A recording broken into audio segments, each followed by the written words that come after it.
Hey, good morning and welcome to Mornings with Mike. It is Monday morning, and I hope your day has started off absolutely fantastic so far. Do me a favor, if you're joining live, if you would, please make sure that you're subscribed, you've clicked the reminder button, and share this message out with a friend. Share it out with your network. I would love to connect with more people. So this morning, I'm sharing 2 Timothy chapter 4, verse 7.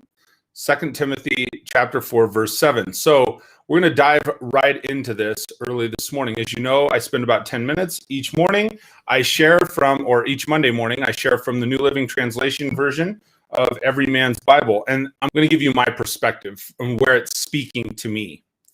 And the reason for that is because oftentimes the Bible speaks to us in different manners, depending on where we're at mentally, emotionally in our lives, who the people are that are connected to us. It gives us maybe a little bit different message. And so certainly 2 Timothy chapter 4, verse 7 reminds us that this is when Paul was looking towards his coming death. He looked back and gave 3 positive statements about his ministry. First, he declared confidence in his own efforts for the sake of Christ. Second, he stated that he had completed the mission he was given by God. And third, Paul writes here that he specifically held to the truth. He had this unwavering faith. So let's get into the verse of 2 Timothy chapter 4, verse 7. It says, "I've fought the good fight. I've finished the race. I have remained faithful." Now, this weekend, I was reminded of unwavering faith. So when I'm talking about this, one of the things that I get so fired up about in the Bible is these stories of just absolutely unwavering faith and resilience. And why I was reminded of this is because of my 8-year-old daughter. And the thing is, we can learn a lot from our kids. She was competing in her first gymnastics meet of the year. And we've literally waited all year. As you know, with all of the things that have gone on in 2020, this year has been a difficult year. And so it's put people in a different place. Mentally, emotionally, faithfully, it has put us in a different place. And so literally, we have waited all year, and she had this nervousness and this withdrawal, right? She was concerned about one of her events. Now, at 8 years old, certainly, she's competing.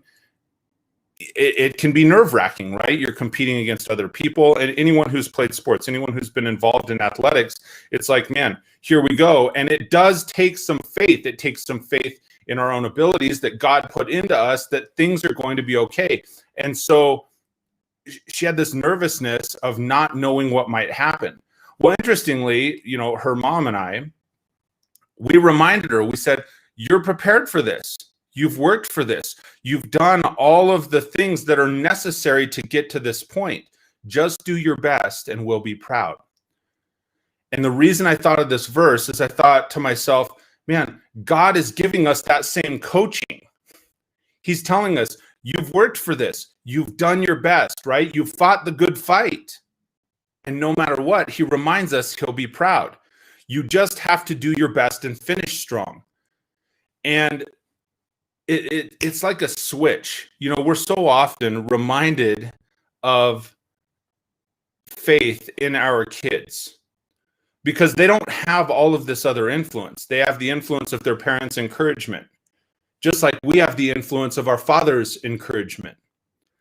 And so when it comes to trials and frustration and fear, it's important to have a deep faith in the face of all these things that push against us in our minds, right? That's the outside influence. And sometimes it's the devil creeping in to say, well, you can't do this. Are you certain? He's trying to feed us a different message. And so for me, this is what came into my head when I was planning this for this morning. When I was thinking of this yesterday, I thought, man, what more story of faith, confidence, and resilience than do we have in our kids at times, right? They just go. And it's because they have that encouragement of their parents. They have the encouragement of their father and mother. And I know I'm going back to this, but I'm reminding if people are just now tuning in that we have the encouragement of our Father. So a verse like this reminds us it's an affirmation of an unwavering faith. It's an unyielding love. It serves as a reminder for us in Christian life that yes, it can be a struggle. It's going to be a struggle within ourselves. It's going to be a struggle within the world, but it's important that you continue to fight the good fight. It's important that you finish, and you finish strong. You have to finish the race that is laid out before you. You have to finish your race, right? Our battle is against all these principalities. It's against powers and evil and darkness and frustration, even as recently as right now. And we're going to have it creep in more. So as believers today, you can have no greater sense of fulfillment than to know you've accomplished all that God has called for us to do, all that God has called for you and me and the people that are around us to do, to fulfill our destiny and to win. We have to win ourselves, and we have to win for God. So I'll close again on the verse itself, 2 Timothy chapter 4, verse 7. I've fought the good fight. I've finished the race. I have remained faithful. So I encourage you who are watching this today, and if you're gaining something from this message, share this with a friend and remind them, fight the good fight, finish the race, and remain faithful. Do what it is that you've been called here to do. Continue to persevere. Continue to show resilience. Continue to fight through that, because we all have that desire. We all have that need. Sometimes we need to be reminded of it, and I promise you, God is speaking to you. He is reminding of you it. He is reminding you of that right now. The thing is, you have to look, you have to listen, you have to open your senses, open your faith up to Him, and accept that reminder to keep moving forward. So thank you all for taking the time to tune in with me this morning on another Mornings with Mike. Man, I can't talk today. It's one of those Mondays, folks. But guess what? I'm going to keep going. I'm going to keep fighting the good fight. I'm going to work through this tongue-tiedness sometimes. I hope you have an absolutely amazing day, everybody. I appreciate you.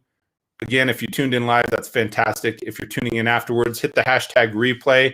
I look forward to seeing you again soon. Share the message with somebody that you know could use a message like this Monday morning to get their day and their week started out right. And I hope you have an absolutely fantastic day.